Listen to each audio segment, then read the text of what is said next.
Avoir une vision est une des clés de l'épanouissement personnel et de l'impact à grande échelle.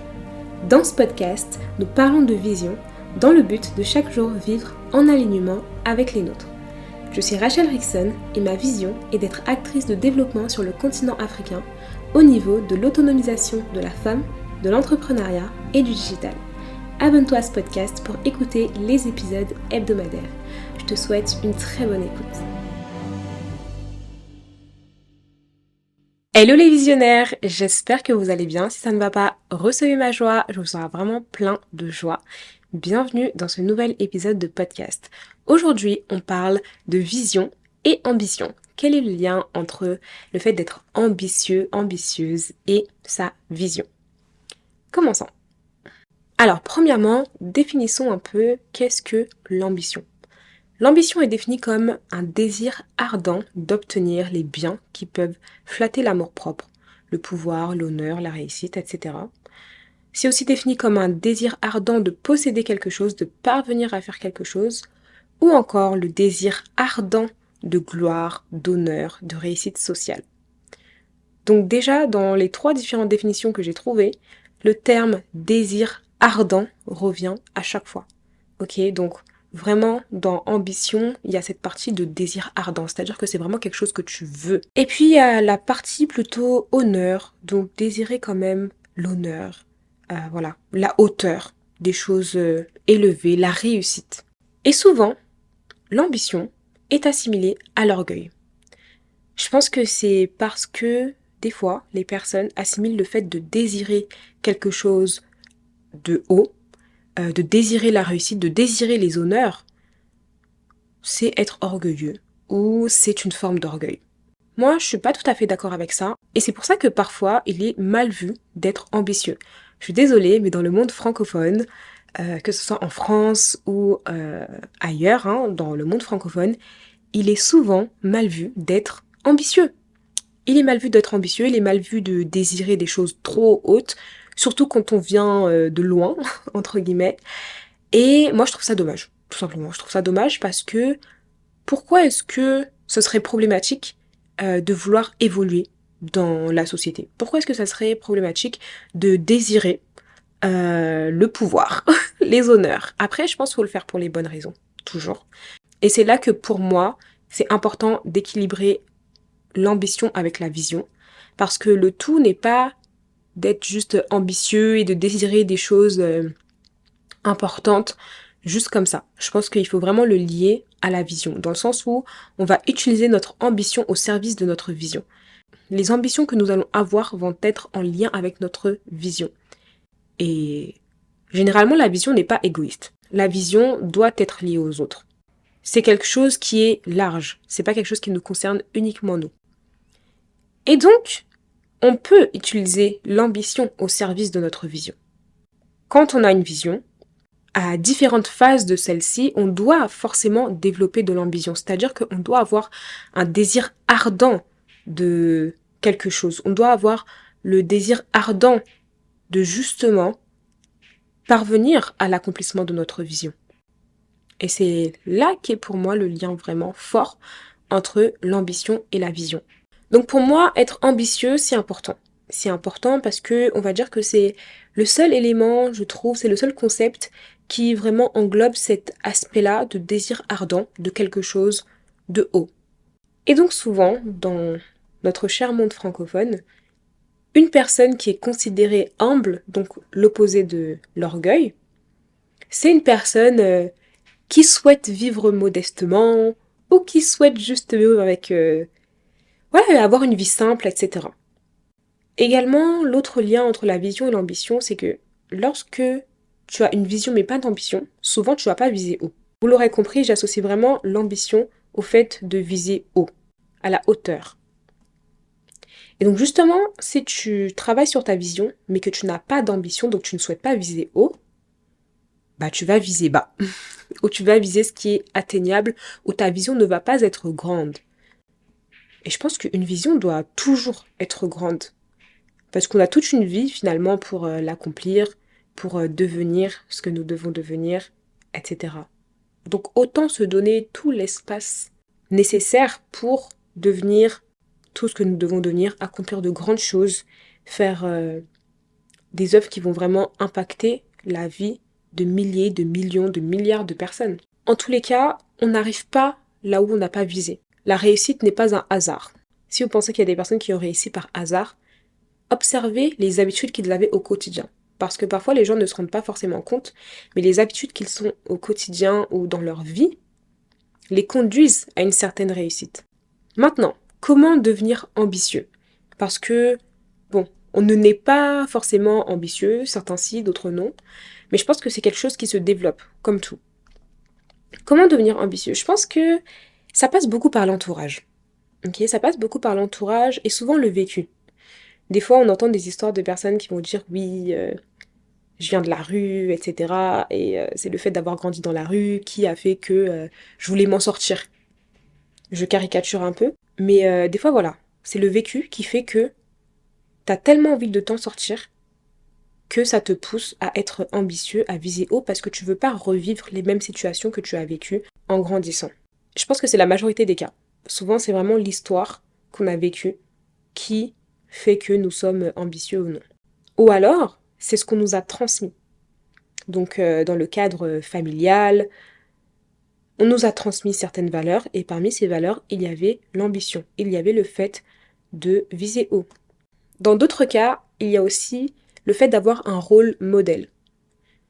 Certaines personnes, depuis petites, elles ont des modèles. C'est-à-dire qu'elles ont une personne qu'elles admirent, qu'elles prennent pour exemple, et c'est parce qu'elles prennent cette personne pour exemple qu'elles ont certaines ambitions. Prenons un jeune homme qui veut devenir un grand footballeur. Souvent, il va avoir son joueur préféré. Dans sa tête, il se dit qu'il va devenir comme tel. Je veux devenir comme Messi, je veux devenir comme Neymar, etc. Ou je vais percer comme Neymar, je vais percer comme Messi, etc. Et c'est par le fait d'avoir un rôle modèle que la personne va développer son ambition. Donc, avoir un rôle modèle aussi, ça peut aider à avoir davantage d'ambition. Ensuite, je pense que l'entourage qu'on se crée joue énormément dans notre capacité ou non à être plus ou moins ambitieux. En dehors du cadre familial qu'on ne choisit pas forcément, il y a les relations, les amitiés et aussi les relations amoureuses. Je pense vraiment qu'une personne avec qui on parle régulièrement, qu'on échange régulièrement dans le cadre d'une relation amoureuse peut vraiment influencer notre capacité ou non à être ambitieuse. Parce que je pense qu'il y a des personnes qui peuvent tout simplement vous tirer vers le bas, même sans faire exprès. Juste par le simple fait qu'une personne, par exemple, va manquer d'ambition et que vous, à côté, vous voulez plutôt développer votre ambition, par rapport de force, par loi naturelle, par tout ce que vous voulez, souvent c'est le négatif qui va influencer le positif vers le moins. Donc forcément, quand vous savez que vous êtes ambitieux, évitez de vous mettre avec des personnes qui sont moins ambitieuses que vous ou qui ne vont pas davantage réveiller l'ambition en vous, ou qui ne vont pas vous pousser à viser encore plus haut, etc. Ça doit toujours être un rapport de force positif et positif pour aller encore plus haut. Donc faut absolument faire attention avec qui on se met en fait, parce que du coup ça peut vraiment jouer sur nos ambitions. Bon, oui, effectivement, pour certaines personnes ça peut être flagrant, mais la plupart du temps c'est vraiment dans la subtilité, dans le quotidien, dans les petites choses, ça va être les petites réflexions, ça va être les « Ah mais tu en fais trop !»« Ah mais t'es sûr que tu veux vraiment faire ça ?» C'est vraiment des petites phrases qui vont faire que une personne va faire en sorte que tu vas baisser tes ambitions. Ou alors, des fois, c'est dans l'attitude et les réactions. Tu vas comprendre que, ah, telle personne, elle est mal à l'aise parce que tu as fait ci. Fait quelque chose, en l'occurrence, qui a trait à l'atteinte de tes ambitions ou parler de tes ambitions, etc. Tu vois que la personne, elle est gênée. Et là, je vais parler spécifiquement aux femmes. Alors, les filles, des fois, il y a des hommes qui sont contre vos ambitions. Mais ils vont jamais vous le dire. Et eux-mêmes, des fois, ils savent même pas qu'ils sont un peu contre vos ambitions parce qu'eux-mêmes, ils vont pas s'en rendre compte parce qu'ils disent vous aimer. Et il y a des hommes qui ont tout simplement aussi un complexe d'infériorité vis-à-vis de la femme. Surtout quand t'es vraiment, voilà, une femme ambitieuse, tu travailles, tu entreprends, etc. Et surtout quand on arrive dans le cas où, par exemple, la femme va gagner plus d'argent que l'homme, très souvent il va y avoir un complexe d'infériorité. Alors ça existe tout à fait, les hommes qui sont très contents que leur femme gagne plus qu'eux, etc. Limite, ils vont davantage la pousser à gagner encore plus, etc. Mais c'est souvent le cas inverse. C'est souvent le cas inverse, où du coup l'homme va avoir un sentiment de complexe d'infériorité, il va être piqué dans son ego parce que la femme fait plus, parce que la femme est plus ambitieuse, parce que la femme gagne plus d'argent, etc. Et quand c'est comme ça, consciemment ou inconsciemment, l'homme va mettre des bâtons dans les roues de la femme. Et après, bah, toi, ça peut réduire ton ambition ou tu vas te dire que ouais, non, je vais peut-être viser moins, ou non, je vais pas chercher à avoir telle promotion, ou non, je vais pas lancer tel business parce que bah, c'est bon, c'est mieux de rester simple et tout, etc. Pour t'accommoder à la personne que tu as en face de toi. Parce que aussi, dans tout ça, il y a les sentiments. Donc c'est pas juste, tu prends pas des décisions à tête froide, en mode, voilà. Parce que dans tout ça, il y a les sentiments, il y a, oh, je l'aime et tout. Bon, faut quand même réfléchir. On ne raisonne pas l'amour, mais bon, des fois, la raison, c'est pas toujours mauvais, hein. Bref, parenthèse fermée. Donc les relations amoureuses, ça joue dans notre capacité à développer son ambition, et les relations amicales aussi. On dit souvent que nous sommes la moyenne des 5 personnes avec qui nous passons le plus de temps. Et je pense que cette citation n'est pas totalement fausse. Qu'on le veuille ou non, qu'on le reconnaisse ou non, nous sommes influencés par nos amitiés. Nous sommes influencés par les personnes avec qui on passe le plus de temps. Donc, a fortiori, il faut bien choisir avec qui on passe du temps. Et surtout, si tu veux développer ton ambition, mais commence à traîner avec des personnes qui sont plus ambitieuses que toi, en fait. Ou qui sont au moins autant ambitieuses que toi. Et quand tu as déjà un groupe de personnes qui est autant ambitieuse que toi, tu dois réussir à te retrouver dans les cercles où c'est toi la plus petite. C'est-à-dire que toi, tu vises 100 000. Va dans les cercles où les gens visent le million. Toi, tu vises le million. Va dans le cercle où les gens visent les multitudes de millions, etc., etc. Donc, forcément, les relations, ça compte. Et les relations, ça se construit, hein. Ça se construit, ça te choisit. Et il ne faut pas subir ces relations. Vraiment, il ne faut pas subir ces relations. Il y a certaines amitiés, il ne faut pas avoir peur de les couper. Faut pas avoir peur de les couper. Parce que, on est seul, on meurt seul. Non mais vraiment, hein. La personne pour laquelle tu te sens tellement attaché là, en mode les inséparables, vous n'êtes pas inséparables. Vous pouvez vous séparer. Demain, si la personne, elle meurt, est-ce que là, tu vas dire encore que vous êtes inséparables? Non, vous pouvez vous séparer. Ok? Donc ça veut dire que si tu prends la décision ferme de te séparer d'une personne parce que elle t'éloigne de tes ambitions ou elle ne te permet pas de développer tes ambitions et donc a fortiori, bah toi ça te freine dans ta vision. Et il faut prendre tes décisions. On est seul, on meurt seul. Bon après moi je vous dis ça. À la base je suis quand même une personne qui est assez solitaire. J'ai pas peur de couper les relations et généralement quand je coupe une relation je passe très vite à autre chose. C'est très rare, mais vraiment très rare. Jusqu'à aujourd'hui c'est arrivé juste avec un seul cas. C'est très rare que je sois autant attachée à une personne au point où là je me dis ouais non, cette personne je peux pas la laisser partir ou je ne veux pas qu'elle sorte de ma vie, etc. C'est très très rare. Généralement, mentalité de on est seul, on meurt seul. Donc voilà, et je pense que c'est plus par rapport à ma personnalité. Donc moi par exemple dans le test des 16 personnalités, je suis INTJ-A. Voilà, je suis INTJ-A, donc j'ai une personnalité architecte, donc nous à la base on est des loners, on est des loups solitaires, on est très stratégique, voilà, on est très comme ça. Donc moi, de par ma personnalité, déjà être seule, c'est pas quelque chose qui me dérange plus que ça. D'ailleurs, je passe beaucoup de temps seule. Il y a beaucoup de personnes qui pensent que non, mais je passe beaucoup de temps seule. Et ce n'est que d'ailleurs récemment que j'ai commencé à avoir vraiment plus de copines, plus d'amis, etc. Sinon, voilà, je suis quelqu'un qui a un cercle proche assez restreint. Donc voilà, moi c'est bon un peu ma personnalité. Mais après, si vous êtes une personne qui est très sociable, etc., qui est très extravertie, qui a beaucoup d'amis, etc., bon, faites quand même attention. Après, le fait d'avoir beaucoup d'amis et être très sociable, etc., ça veut pas dire que t'as des liens hyper hyper forts avec tout le monde. Et en tous les cas, bon, il y a un moment donné, si les liens que tu as là, vous n'êtes pas nés ensemble, vous n'êtes pas dans la même famille, et que la personne, elle t'apporte rien de bon, rien de positif, bah, faut couper les liens. Faut avancer dans ta vie, en fait. Genre, des fois, faut être un peu égoïste et avancer. Penser un peu à sa vision, penser un peu à ce qu'on veut accomplir, penser à son évolution, et avancer, en fait. Sinon, on va toujours rester au même endroit, aux mêmes étapes. T'es là, 2 ans, 3 ans, la vie passe, tu n'as pas évolué. Hmm. En tout cas, moi, je me fais toujours la promesse en un an, ma vie doit toujours changer. C'est-à-dire que tu m'as connu il y a un an, tu me connais un an après, je suis pas la même personne. Gars, j'ai évolué, j'ai avancé, j'ai fait plus que ce que j'ai fait l'année d'avant, et je m'en vais pour faire encore plus que l'année d'après, en fait.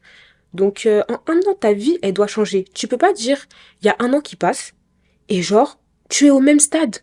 Ton quotidien, c'est la même chose. Les choses que tu as atteintes, que tu as accomplies, c'est la même chose. Il n'y a rien qui a changé, qui a évolué. Non. Ta vie, elle doit toujours être en constante croissance. C'est ça aussi, voilà, la loi de la croissance, d'être constamment en mode faut que j'avance, faut que j'évolue, faut que j'avance. Sinon, c'est pas drôle, c'est pas assez animé, c'est trop calme. Voilà. On peut également développer son ambition par la lecture. Un type de livre que j'aime beaucoup lire pour ça, ce sont les biographies. En fait, quand tu connais l'histoire d'une personne, ce qu'elle a vécu, ce qu'elle a fait, ce qu'elle a accompli, etc., tu te dis, si elle, elle a fait, moi aussi je peux le faire. Si elle l'a fait dans son domaine, etc., moi aussi je peux le faire dans mon domaine. Je vois les biographies un peu comme finalement le compte-rendu de la vision qu'avait une personne. Le compte-rendu de l'évolution de sa vision, de ses ambitions, de ce qu'elle souhaitait faire, etc. Et je trouve ça toujours super intéressant. Genre vraiment les biographies, que ce soit en documentaire, que ce soit en livre, ça inspire de fou. De lire le parcours de vie d'une personne. Biographie, autobiographie, etc. Donc je vous recommande vraiment de lire des biographies, ça peut vraiment vous aider à développer vos ambitions. Et la dernière question que nous allons nous poser va être quand affirmer son ambition? Parce que oui, c'est pas à tout moment qu'on affirme ses ambitions et c'est pas devant tout le monde qu'on affirme ses ambitions. Parce qu'il y a aussi les jaloux, hein. Oh, le monde est tellement complexe que dans la typologie de personnes qui existent sur Terre et dans les sentiments qu'un être humain peut ressentir, il y a ce qu'on appelle la jalousie. Alors je ne parle pas de jalousie maladive, parce que bon, il y a des histoires trop graves par rapport à la jalousie. Mais voilà, franchement, c'est pas devant tout le monde qu'il faut affirmer ses ambitions. Je prends l'exemple d'une histoire que j'aime beaucoup, qui est dans les récits monothéistes, que ce soit dans la Torah, dans la Bible ou dans le Coran. C'est l'histoire de Joseph, ou encore appelé Youssouf, dans le Coran.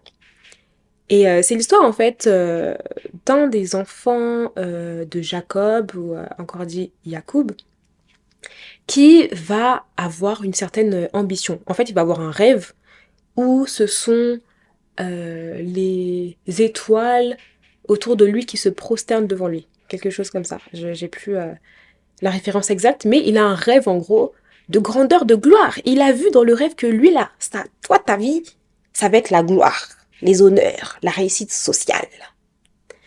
Et puis son père lui avait dit de ne pas raconter ses ambitions-là.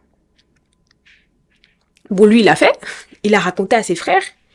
Et ses frères, épris de jalousie, je pense, parce qu'en plus, c'était l'enfant préféré, ses frères, ils l'ont jeté dans un puits. Ses frères l'ont jeté dans un puits et ils sont partis dire à leur père que oui, l'enfant est mort, l'enfant n'est plus là, regarde sa veste qu'il portait, c'est taché de sang.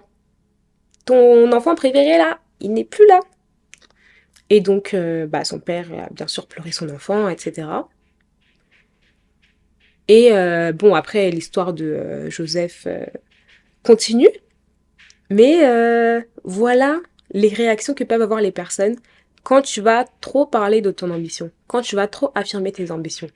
Parce que des fois, il y a des personnes, tu leur parles de gloire, d'honneur, de réussite sociale, même si c'est pour un bien commun, c'est pour, voilà, pour ta vision, pour avoir un impact, etc. Elles vont se dire, mais toi, tu te prends pour qui? Genre, tu es mieux que nous, quoi. Genre, tu es meilleur que nous. Va te jeter dans le puits. Non, mais voilà, c'est pas devant tout le monde qu'on affirme ses ambitions. Des fois, il faut garder ses ambitions pour soi, ou juste pour vraiment son cercle très très proche. Moi, je vous parle de ma vision et tout, mais quand je vous dis ma vision, que ce soit dans l'épisode 1 du podcast ou dans l'intro, c'est très global ce que je vous dis. C'est c'est assez précis pour que vous compreniez pourquoi je fais ce que je fais, mais c'est pas assez précis pour que vous puissiez comprendre la profondeur de mon ambition et savoir exactement ce que je veux accomplir. Vous voyez? Je vous partage la nature de l'impact que je veux avoir, mais c'est pas pour autant que vous savez exactement ce que je souhaite atteindre. C'est très subtil. Donc c'est pas devant tout le monde qu'on affirme ses ambitions les plus profondes. Et en plus, on connaît jamais le cœur des gens. Tu sais pas comment une personne elle peut réagir face à une graine que tu sèmes, face à quelque chose que tu lui partages, etc. Donc parfois, il vaut mieux être prudent et ne partager que ce qui peut être utile ou inspirant pour l'autre personne ou peu importe. Mais parfois, il faut vraiment être dans une safe place, dans un espace fait pour parler de ses ambitions. Parce que c'est pas tout le monde qui va comprendre tes ambitions. Et c'est notamment pour ça que j'ai créé Les Intentionnels. Donc Les Intentionnels qui est un réseau à l'international de jeunes femmes visionnaires et ambitieuses qui souhaitent avoir un impact positif dans la société. C'est spécialement un cercle de jeunes femmes visionnaires et ambitieuses que je voulais créer pour permettre à celles-ci de pouvoir librement affirmer leurs ambitions et justement qu'on soit plutôt dans le fait de s'aiguiser, de s'inspirer encore plus dans nos ambitions les unes les autres. Quand tu vois que, ta sœur elle veut lancer telle entreprise. Dernièrement, il y a une de nos membres qui a ouvert son salon de beauté à Lomé au Togo. Et en plus, son salon, il est trop chic. Vraiment, quand je vais aller à Lomé, là, une des premières choses que je vais faire, c'est aller dans son salon. Et elle a envoyé la vidéo dans le groupe et tout. Et c'est grave inspirant. Parce que dans la communauté, il y a d'autres filles, en fait, il y a d'autres membres qui veulent aussi lancer leur salon de beauté et tout. Et quand tu vois que ta sœur qui est à côté de toi, qui est dans le même réseau que toi, elle a fait ça, ça t'inspire et ça te pousse à continuer à cultiver ton ambition. Donc voilà, c'est notamment une des raisons pour laquelle j'ai créé Les Intentionnels, qui est vraiment une safe place par rapport à ça. Parce que du coup, c'est vraiment pas partout que tu peux affirmer ton ambition. Il y a des personnes auprès de qui tu affirmes trop tes ambitions, elles vont te jeter dans un puits. Elles vont te jeter dans un puits. Alors que non, nous, ce qu'on cherche, c'est les personnes qui vont te construire des échelles pour monter encore plus, pour aller à la hauteur où tu veux aller, ou qui vont te mettre en contact avec d'autres personnes, qui vont savoir que, mais je sais que ma sœur, elle veut faire ça, etc. Ah, j'ai tel contact qui peut l'aider. C'est ça qu'on veut. C'est vraiment ça qu'on veut. Donc, voilà. Faut pas affirmer ses ambitions devant n'importe qui. Faut bien choisir à qui on parle de ses ambitions. Et c'est donc mon mot de la fin pour l'épisode du jour. Merci infiniment d'avoir écouté cet épisode de podcast. Je t'invite à laisser un commentaire, une note et bien sûr à t'abonner pour ne pas manquer les prochains épisodes. À bientôt!